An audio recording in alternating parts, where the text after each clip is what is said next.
My name is Tim Quady. I'm a sculptor at Blue Rhino Studio in Eagan, Minnesota. My job is tremendously complex overall. I do a little bit of everything around the studio. Sometimes I'm in the studio, a lot of times I'm talking to clients. I love designing, but when I get to come back here and actually work in clay, it's my favorite thing in the world.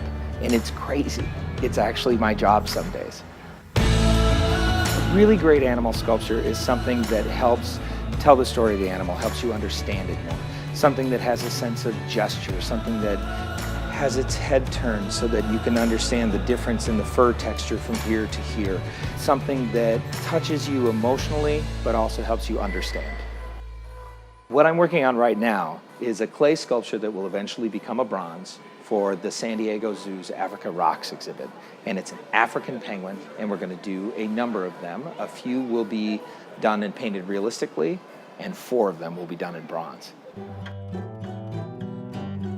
So when we create a sculpture, if we're going to do something in bronze, we would start by working on a concept sketch. At that same time, we're going to be doing a lot of research about the animal so that we understand everything there is to know about its size, its shape, its musculature, how they move. If it's something relatively small-ish, like a penguin, we might just jump in and work it at full scale like this. And the full scale will probably start with some sort of armature or structure on the inside that will hold everything up in place. Sometimes it's foam with fiberglass, sometimes it is just steel on the inside, and then we start to put the clay on top. We work out the muscles around the outside and the shape and start to get the massing done correctly, and then from there we'll start to dial in the texture and the detail. Then we send it off to our friends at a bronze foundry, and they will make a mold and they will cast it in bronze, and what we did in clay will come back to us in metal.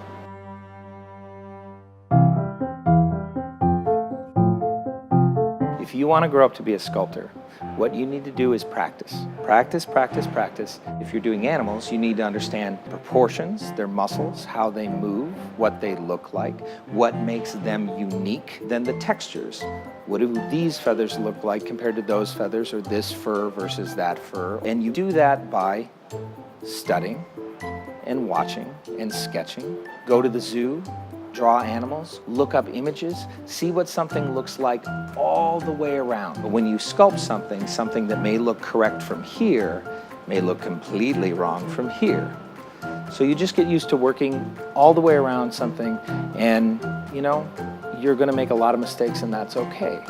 It's always learning. No matter how good you are, you're always going to be able to get better.